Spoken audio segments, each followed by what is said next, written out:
11절 말씀을 다시 한번 보시면은 형제들아 피차에 비방하지 말라라는 그런 말씀을 하셨습니다.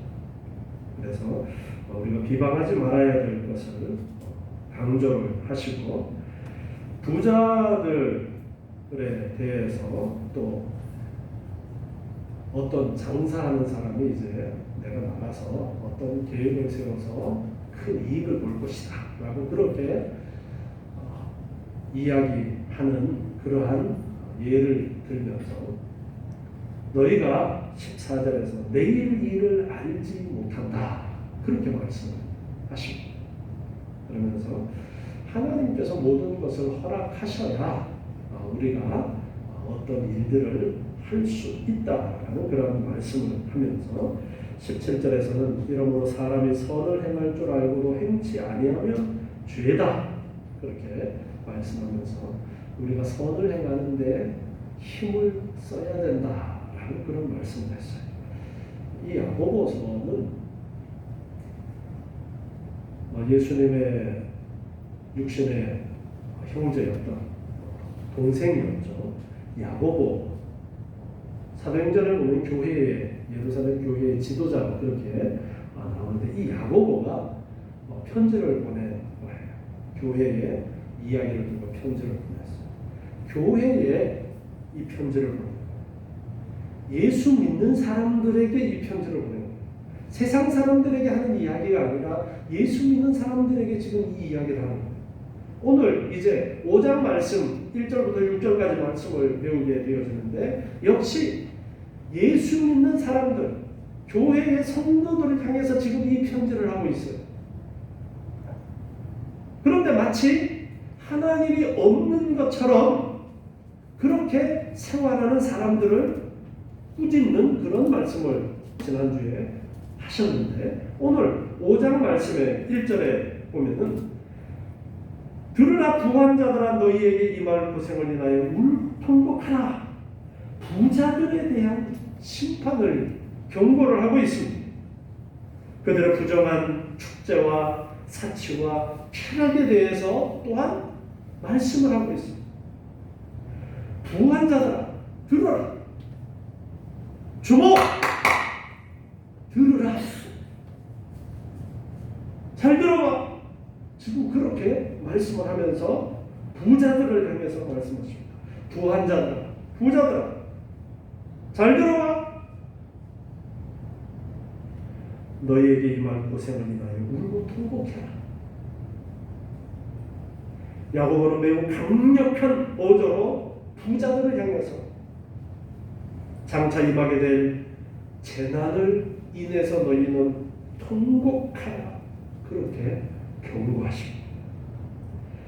야고보는 구약시대의 선지자들이 임박한 심판의 날을 바라보면서 범죄한 백성들에게 외쳤던 것처럼 그런 선지자적인 어조로서 매우 단호하게 지금 경고를 하고 있습니다. 너희에게 임할 고생을 생각하면서 울고 통곡해라. 이사야 13장 6절의 말씀에 보면은요, 이사야 13장 6절에 너희는 애곡할지어다 여호와의 날이 가까웠으니 전능자에게서 멸망이 임할 것이니라. 이사야 선지자도 하나님의 멸망의 날을 생각하면서 너희들은 애곡하라 그렇게 선포했었어요. 예레미야 선지자도 예레미야 4장 8절 말씀에서 이를 인하여 너희는 굵은 벼를 두르고 애곡하라. 대저 여호와의 맹렬한 노가 아직 너희에게서 돌이키지 아니하였습니다. 선지자들은 이렇게 하나님의 진노가 임할 것이니까 너희들은 애곡하라. 애곡하라라는 이 말씀은 단순하게 그냥 울어라. 아유 어떻게 아이고 그냥 단순하게 울어라가 아니라 회개하라라는 강력한 의미가 이 안에 담겨져 있는 하나님 앞에 나아가서 하나님을 붙들고 잘못했습니다. 용서해 주십시오. 그렇게 통곡하라. 그 의미가 여기에 담겨져 있는 겁니다. 예수님께서도 누가복음 6장 24절 말씀에 보면은요 가르쳐주고 있는데요. 그러나 화 있을진저 너희 부요한 자여 너희는 너희의 위로를 이미 받았도다. 화 있을진저 너희 이제 배부른 자여 너희는 줄이리로다. 화 있을진저 너희 이제 웃는 자여 너희가 애통하며 울리로다. 그렇게 말씀하십니다. 지금 부유한 자, 풍성한 자, 지금 아무 어려움이 없이 사는 그런 자들을 향해서 너희는 위로를 이미 받았어. 그러니까 너희에게 앞으로 임할 그 고난을 생각하고 애통해라, 울어라. 앞으로 임할 그 고난을 너희가 알아야 된다. 그렇게 예수님께서도 말씀하고 있습니다. 자, 너희에게 임할 고생이라고 오늘 1절에서 말씀하고 있는데 너희에게 임할 고생이 무엇인가? 이것은 예수님께서 누가복음 16장 19절부터 말씀하신 부자와 거지 나사로에 대한 그 가르침에서 부자가 겪게 되어지는 고통이 나오는데요. 우리 잘 알고 있는 말씀인데 다시 한번 살펴보도록 하겠습니다. 누가복음 16장 19절부터 보니까요. 예수님께서 가르쳐 주신 말씀인데 한 부자가 있어 자색 옷과 고운 베옷을 입고 날마다 호화로이 연락하는데 나사로라 이름한 한 거지가 헌대를 앓으며 그 부자의 대문에 누워서 부자의 상에서 떨어지는 것으로 배불리려 하며 심지어 개들이 와서 그 헌대를 핥더라. 나사로라는 거지가 있었고 어떤 부자가 있었습니다. 부자는 이름도 나오지 않고 나사로는 이름까지 나오는 그런 상황에서 나사로가 하나님의 택하심을 입은 자다라는 그러한 의미가 여기에 표현이 되어지고 있어요. 나사로는 먹을 것이 없어서 부자의 상에서 떨어지는 즉 쓰레기죠. 쓰레기로 배를 겨우 채우면서 헌대를 앓으면서 그렇게 살아가고 있는데 부자는 좋은 옷을 입고서 날마다 호화로이 잔치를 벌이고 연락을 하고 있어요.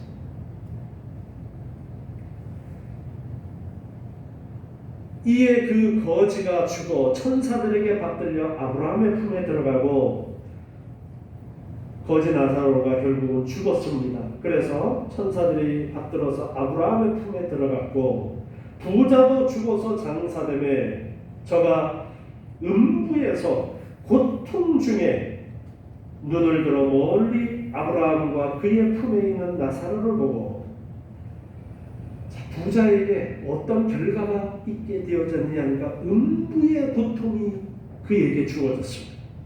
부자에게 임할 고생이라는 것이 바로 이와 같은 것을 말씀하고 있는 거예요. 음부의 고통이 그에게 주어졌습니다.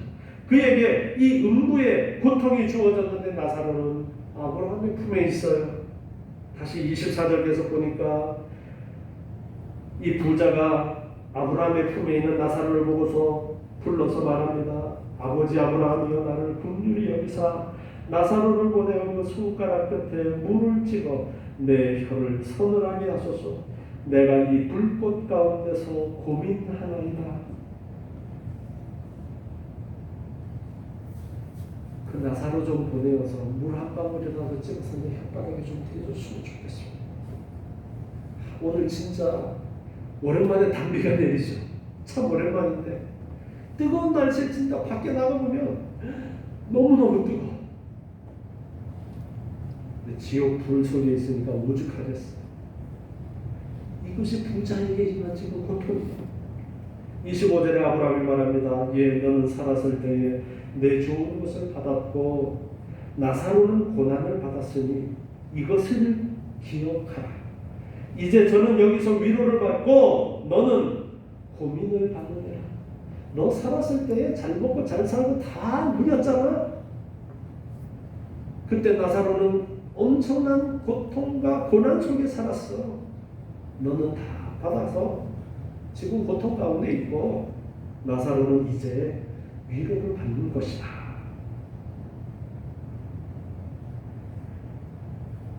이와 같은 고통, 부자가 겪게 되어지는 음부의 지옥의 이 고통이 있을 것을 알고 통곡하라고 말씀하고 있는 거예요. 부자들은 음부의 고통이 있을 것을 깨닫지 못하고 여전히 그들의 부가 앞으로도 영원히 계속될 것이라고 착각을 하고 있어요. 그래서 야고보는 선지자적인 자세로 그들이 하나님의 심판으로 임할 고난에 직면해서 가슴을 치면서 울부짖을 것을 예언하십니다. 또한 오늘 말씀을 통해서 믿는 자들에게 부의 축적만이 삶의 목적이 되어서는 안 된다라는 사실을 일깨워 주고 있습니다. 성경은 단순히 부자들이 재물을 많이 쌓았다라는 그 사실 하나만으로 그들을 비난하지는 않습니다. 사회주의나 공산주의자들은 부자들은 무조건 악이라고 그렇게 선동을 해요. 그래서 저 부자들의 것을 빼앗아서 다 같이 나누어야 된다, 그렇게 선동을 합니다. 실질적으로 역사 속에서 이 공산주의가, 사회주의가 세계를 뒤집을 때에 중국이나 러시아에서 일어났던 사회주의 혁명, 공산주의 혁명에서는 그렇게 부자들을 공격해서 무조건 부자들을 나쁘다고 공격하고 그들의 것을 다 빼앗아서 같이 나누어야 되지 않겠느냐 해서 없는 사람들의 마음을 얻어서 부자들을 때려 죽였어요. 지금 우리나라도 그런 경향이 좀 있지 않나, 그렇게 좀 걱정이 되는 면도 없지 않아 있는데요. 성경은 무조건 부자라고 해서 나쁜 것이다라고 그렇게 가르쳐주지 않습니다.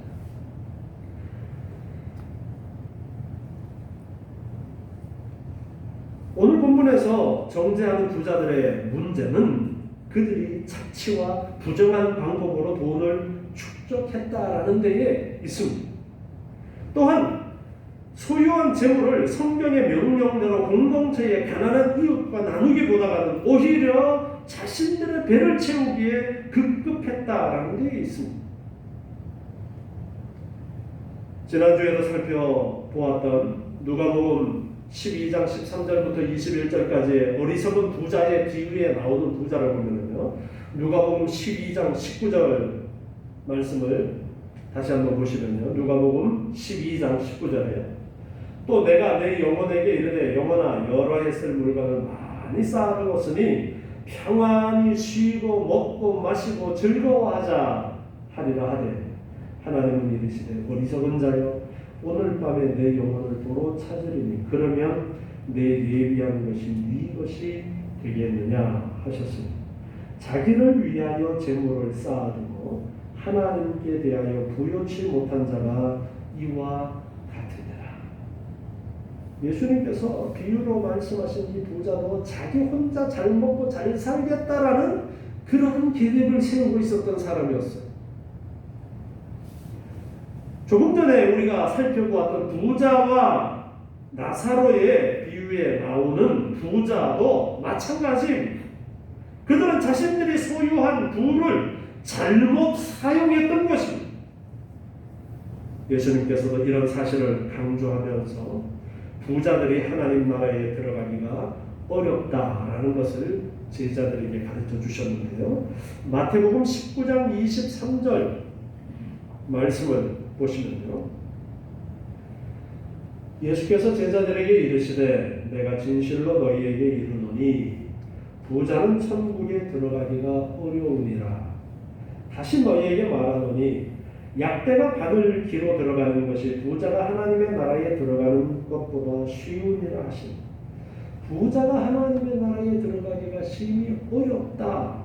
예수님도 그런 말씀을 하시면서 부자들이 그 하나님이 허락하신 그 부를 자기 혼자 먹고 즐기려고 할 때의 문제라는 것을 말씀하고 있습니다. 그러나 성경에는 훌륭한 부자들도 있었어. 가장 대표적인 예가 아브라함이에요. 아브라함은 아주 큰 부자였습니다. 또 하나님께서는 부자였던 욥을 순전하고 정직한 자라고 칭찬을 하셨습니다. 부자라고 무조건 나쁘다라고 그렇게 성경은 말씀하고 있는 것이 아니에요. 그러나 오늘 본문에서 야고보가 정죄하고 있는 부자들은 하나님의 뜻과는 달리 이기적으로 자기의 배만 불리고 그 부를 가지고 혼자 잘 먹고 잘 살겠다라고 그렇게 하는 자들을 향해서 경고하고 계신 거예요. 성경에서 우리에게 가르쳐 주시는 물질은 청지기라고 가르쳐 주고 있어요. 청지기. 창고에 물건이 가득해요. 창고지기가 그 창고의 물건을 자기 거라고 얘기하면 돼요, 안 돼요? 자기 게 아니에요. 화주가 따로 있어요. 물건을 맡겨놓은 주인이 따로 있는 거예요. 그 물건을 창고에 맡겨놓은 그 주인의 뜻을 따라서 그 물건을 출납을 해야 되는 거예요. 그런데 저거 내 거야. 내가 다 먹고 누리고 할 거야. 이것이 잘못된 부자라는 거죠.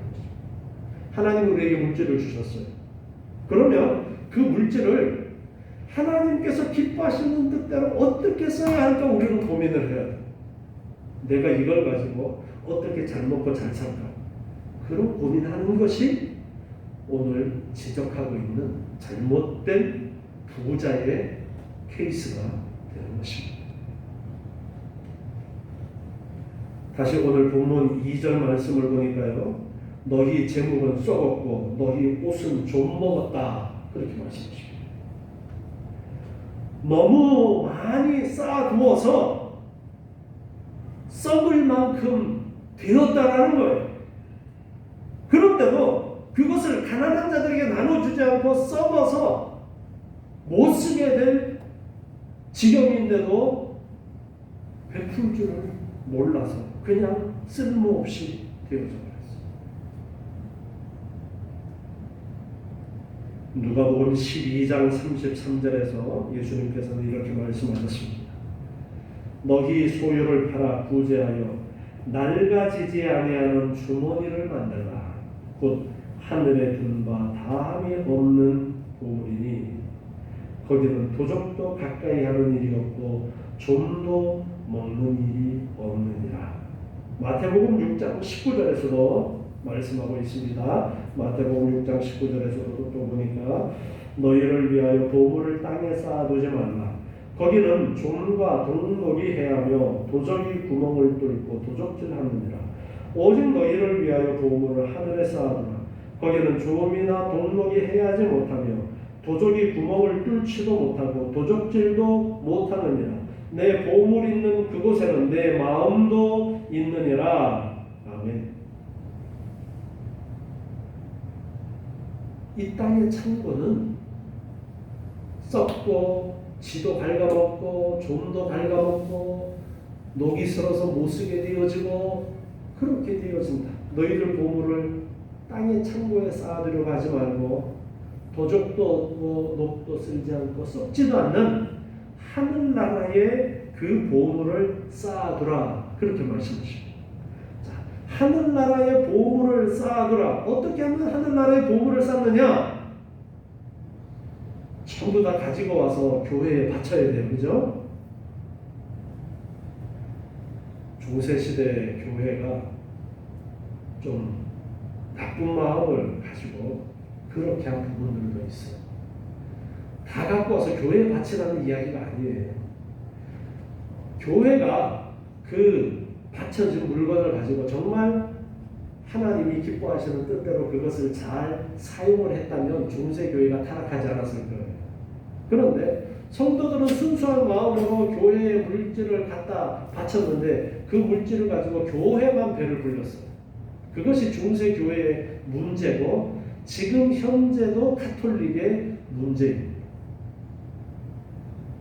보물을 하늘에 쌓아두라라는 말씀은 내 것이라고 고집하지 말고 하나님께서 맡겨두신 것인데 하나님이 원하시는 대로 그 물질을 나누어서 쓰는 것을 말씀하시는 교회에 헌금을 할 수도 있고 가난하고 정말 도움이 필요한 자들에게 나누어 주는 것일 수도 있어요. 교회가 정말 그 뜻을 따라서 잘 하면은 교회에 바칠 수도 있고 어떤 기관에서 정말 성실하게 나눔을 잘하면 거기에 줘서 나누는 일을 할 수도 있어요. 근데 우리나라에 보면은 무슨 사회단체다 복지단체다 해놓고 만들어 놓고서는 나누어 주는 것은 쥐꼬리만큼 하고 자기 직원들 배불리는 그런 일들만 있는 경우가 너무 많아요. 그런데 교회도 그렇게 되는 경우가 있어서 우리는 조심을 해야 돼요.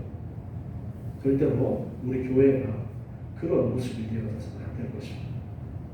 그래서 하나님이 기뻐하시는 대로 쓰는 것이 잘 사용하는 것이 보물을 하늘에 쌓아두는 것이라고 우리는 바로 알아야 됩니다. 내 보물이 있는 그곳에 내 마음이 있다라고 예수님께서 그렇게 말씀하셨어요. 오늘 본문에서도 야고보는 너희의 재물은 썩었고 너희의 옷은 좀 먹어서 너희가 시컷 쌓아둔 거 그거 소용없이 되었다. 그렇게 말씀하고 있어요. 다시 3절 본문 말씀 보니까 너희의 금과 은은 녹이 슬었으니 이 녹이 너희에게 증거가 되고 불같이 너희 살을 먹으리라. 너희가 말세에 재물을 쌓았거든.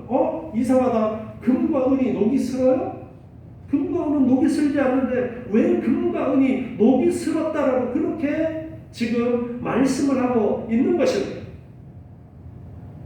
불의한 부자들이 다량으로 소유하고 있는 금과 은은 가난한 자들과 필요로 하는 자들, 도움이 필요한 자들, 또 일꾼들을 고용했으면 그 일꾼들에게 당연히 품삯을 주고 그렇게 했어야 되는데 그렇게 하지 않게 되었을 때에 마치 녹슨 금과 녹슨 은과 같이 자기가 쌓아놓은 부가 소용없는 것이 되어 버린다라는 그러한 의미로 지금 말씀하고 있는 거예요. 시커먼 부를 쌓아놨는데 누가 훔쳐가 버리거나 아니면 하나님이 그 목숨을 거두어 가버리면 끝나는 거잖아요. 그리고 이 녹이 너희에게 증거가 된다라고 했어요. 금과 은을 하도 많이 쌓아두어서 녹이 쓴다. 무가치하게 되어졌다. 그것이 너희에게는 증거가 된다. 후에 하나님께서 그들을 심판하실 때에 바로 그것들이 부자들을 고발하고 정죄하는 결정적인 증거가 될 것이다. 그렇게 말씀하십니다. 이웃에게 베풀지 아니하고 쌓아두기만 했던 그 금과 은이 증거가 되어서 하나님께서 그들을 심판하실 것입니다. 그리고 불같이 너희 살을 먹으리라 그렇게 말씀하고 있습니다. 최후 심판 때에 그것들로 인해서 부자들이 철저하게 파멸되어질 것이다. 그 말씀입니다. 너희가 말세에 재물을 쌓아두라. 이 말씀이 누구를 향해서 지금 하고 있는 말씀이라고요? 성도들을 향해서 지금 야고보가 권면하고 있는 말씀이에요. 성도들을 향해서. 성도라고 하는 사람들이 이렇게 자기 배만 풀리려는 부자들이 당시에 있었다. 그 이야기를 듣고서 야고보가 도대체가 이게 도대체 무슨 말이야?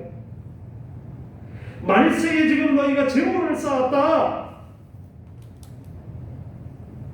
부자들은 영적인 것에 관심을 쏟기 보다가는 정말 영적인 문제에 관심을 쏟아야 할 그때에 말세에 자 그럼 지금은 말세예요 말세가 아니에요?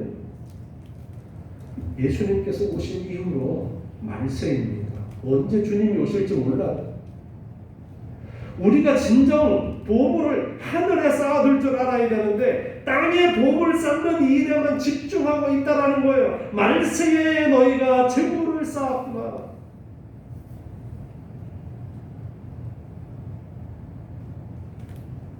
그래서 너희는 하나님의 공의로운 심판대 앞에 섰을 때에 그 쌓아놓은 것 때문에 심판을 받을 거야. 너희 혼자 잘 먹고 잘 살겠다고 쌓아놓은 그것 때문에 너희가 심판을 받을 거야. 지금 그렇게 말씀하고 있습니다. 마태복음 25장 31절부터 말씀을 한번 보겠습니다. 마태복음 25장 31절부터 말씀입니다. 마지막 최후 심판의 그 광경을 예수님께서 가르쳐 주신 부분인데요.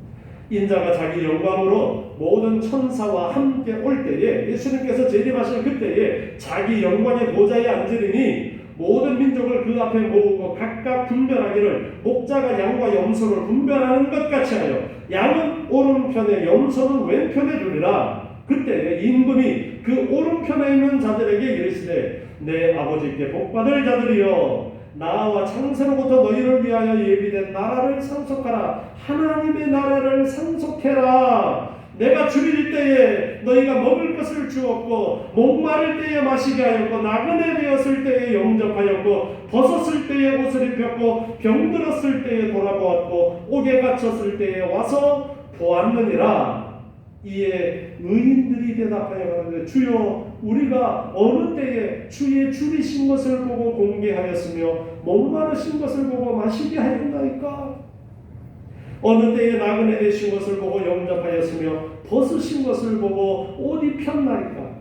어느 때에 병드신 것이나 옥에 갇히신 것을 보고 가서 배웠나이까? 그렇게 말할 것인데 임금이 대답하여 가라사대 내가 진실로 너희에게 이르노니 너희가 여기 내 형제 중에 지극히 작은 자 하나에게 한 것이 곧 내게 한 것이니라 하시고,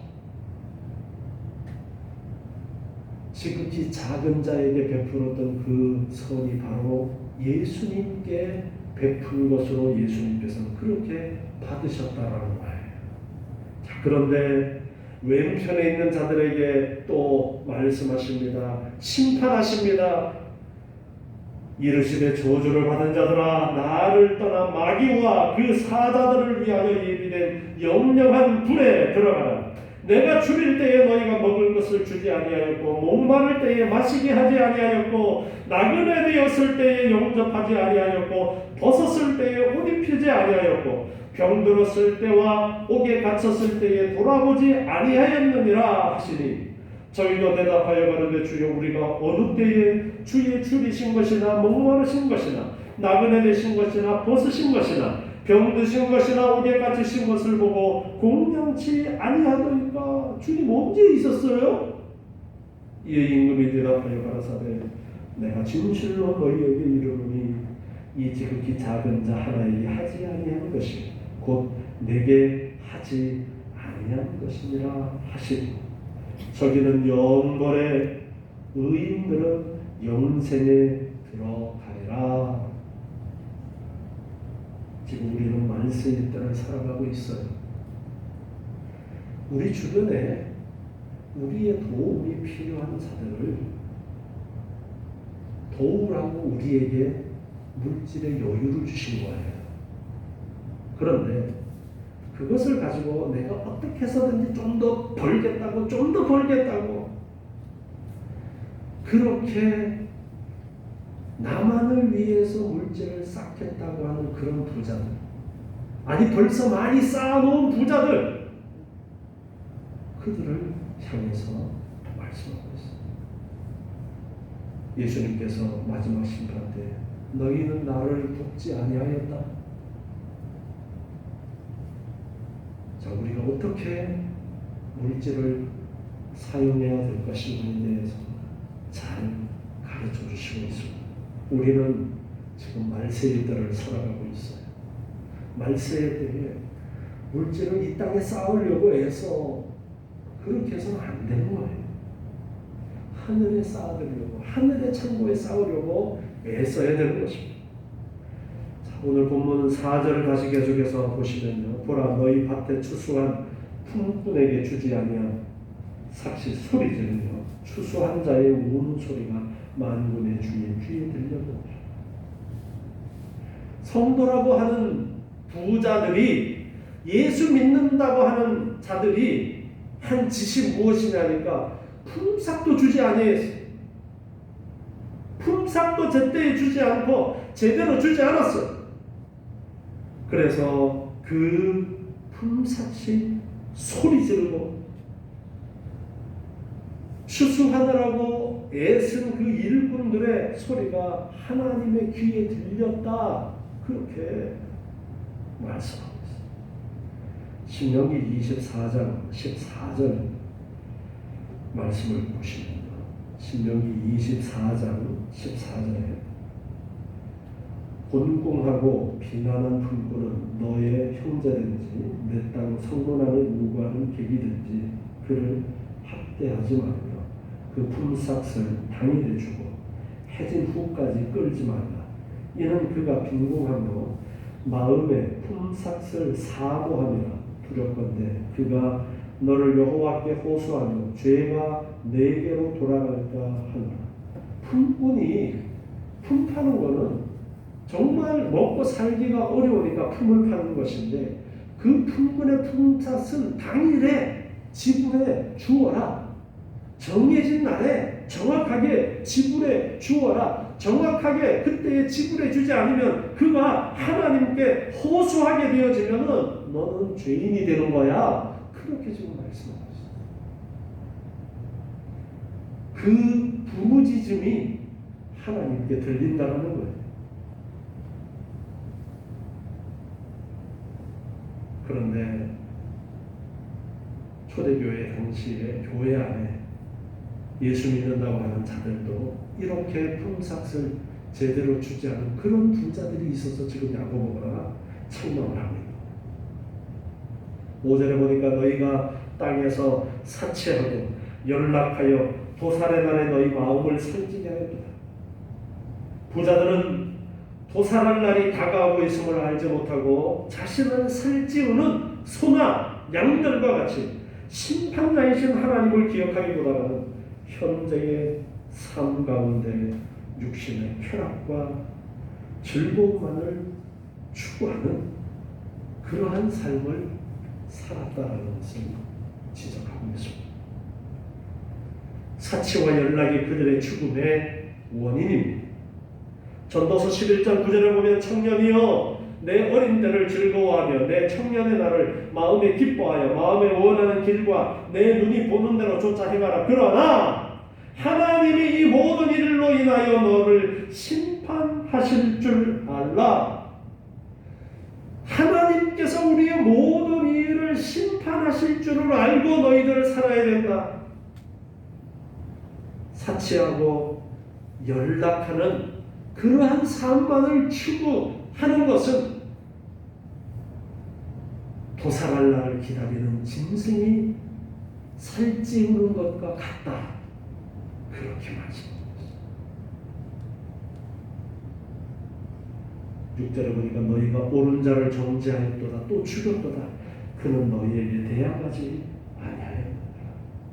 여기서 말씀하시는 옳은 자는 가난하지만 하나님의 뜻대로 살아가면서 부자들에게 착취당하는 그런 자들을 이야기하고 있습니다. 가난한 자들은 그렇게 학대를 받는 가운데서도 힘을 모아서 폭동을 일으키지도 않았고 그런 그들을 부자들은 더더욱 우습게 보고 짓밟았습니다.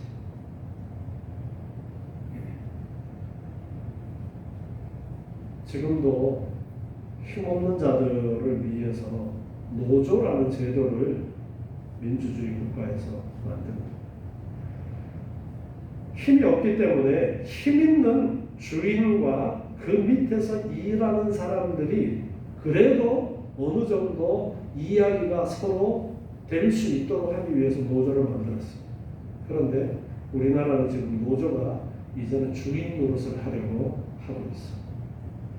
참 안타까운 현실인데 그런데 지금 오늘 6절에서 말씀하시는 것은 그렇게 같이 사실 밑에서 일하는 사람들이 힘을 앞에서 덤비면 주인을 때려 죽일 수도 있어요. 그런데 옳은 자라고 지칭하고 있는 그들은 그렇게도 하지 않고 품삯을 못 받은 것을 하나님 앞에 하나님 어떻게 하면 좋습니까? 먹고 살 길이 막막합니다. 하나님 앞에 부르짖는 방법밖에 없었어. 로마서 12장 19절에 내 사랑하는 자들아 너희가 친히 원수를 갚지 말고 진노하심에 맡기라. 기록되었으되 원수 갚는 것이 내게 있으니 내가 갚으리라고 주께서 말씀하시네.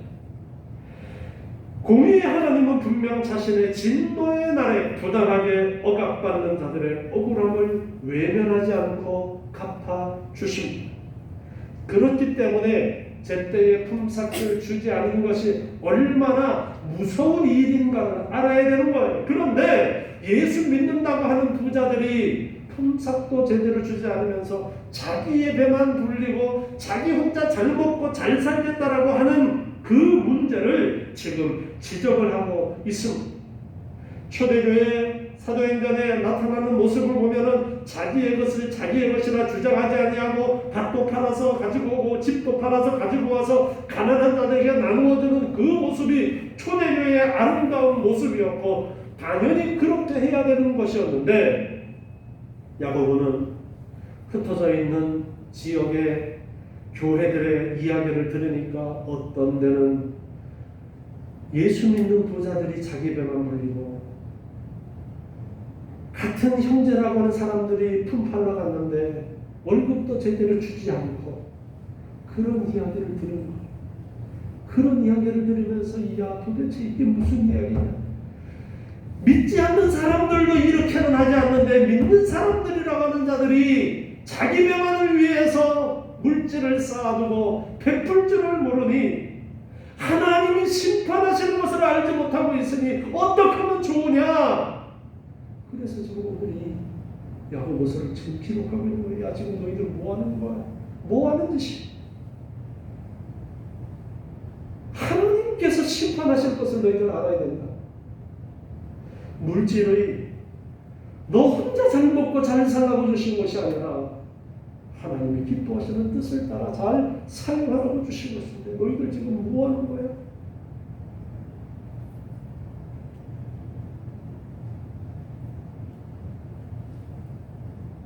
앞에 4장 마지막 절 말씀에서 선을 행할 줄 알고도 행치 아니하면 죄다 그렇게 말씀하셨습니다. 오늘 우리가 이제 말씀을 통해서 우리가 어떻게 물질을 사용해야 될지에 대해서 배웠는데 배웠으면 이제 그 말씀대로 살아야 되는 거예요. 어떻게 하면 돈을 더 벌까? 우리가 말세에 진정 추구해야 되는 것이 무엇인가? 하나님께서는 어떻게 우리가 하는 것을 기뻐하실까? 그걸 고민해야 되는 거예요. 돈 어떻게 해서든지 더 벌어서 내가 더 잘 먹고 잘 살고 내 자식들 잘 먹고 잘 살고 그것이 아니라 하나님이 허락하셔서 내가 돈을 벌었습니다. 어떻게 이것을 필요한 자들에게 나눌 수 있을까? 그런 고민들을 할 수 있습니다. 돈을 버는 것도 수단과 방법을 가리지 않고 버는 것이 아니라 하나님이 원하시는 방법대로 벌어야 되겠죠.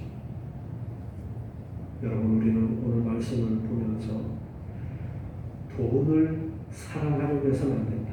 디모데전서 6장 9절 말씀을 보면요, 부하려 하는 자들은 시험과 올무와 여러 가지 어리석고 해로운 정욕에 떨어지나니 곧 사람으로 침륜과 멸망에 빠지게 하는 것이다. 돈을 사랑하며 일만하게 뿌리가 되나니 이것을 사모하는 자들이 미움을 받아 믿음에서 떠나 많은 근심으로써 자기를 찔렀도다. 오직 하나님의 사람은 이것들을 피하고 의와 경건과 믿음과 사랑과 인내와 온유를 좇으며 믿음의 선한 싸움을 싸우라. 영생을 취하라. 이를 위하여 내가 부르심을 입었고 많은 증인 앞에서 선한 증거를 증거하리라. 돈을 사랑하지 말고 부자 되려고 애쓰지 말고 어떻게 하면 내가 영생을 얻을까? 어떻게 하면 내가 이 귀한 복음을 하나님의 사랑의 복음을 증거할까? 이런 일을 고민하면서 내가 어떻게 해야 정말 하나님께서 기뻐하시는 그러한 선을 행하는 삶일까? 그것을 고민해라. 이것을 가르쳐주고 있어요. 우리는 하나님을 알아야 됩니다. 하나님이 심판하실 것을 알고 하나님 기뻐하시는 뜻을 따라서 더 온전히 선을 행하기를 힘쓰시는 저와 여러분 되시기 바랍니다. 기도하겠습니다. 하나님 감사합니다. 오늘 주시는 귀한 말씀을 기억하면서 하나님이 기뻐하시는 뜻을 따라 물질을 잘 사용하는 저희들 되게 도와주시옵고 적극적으로 선을 행하는 삶을 살아가도록 주님 도와주시옵소서. 아버지 하나님의 자녀들로서 세상 가운데서 하나님의 나라 백성으로서 살아가며 부족함이 없도록 저희들의 연약함을 도와주시옵소서. 예수님의 이름으로 기도드리옵나이다. 아멘.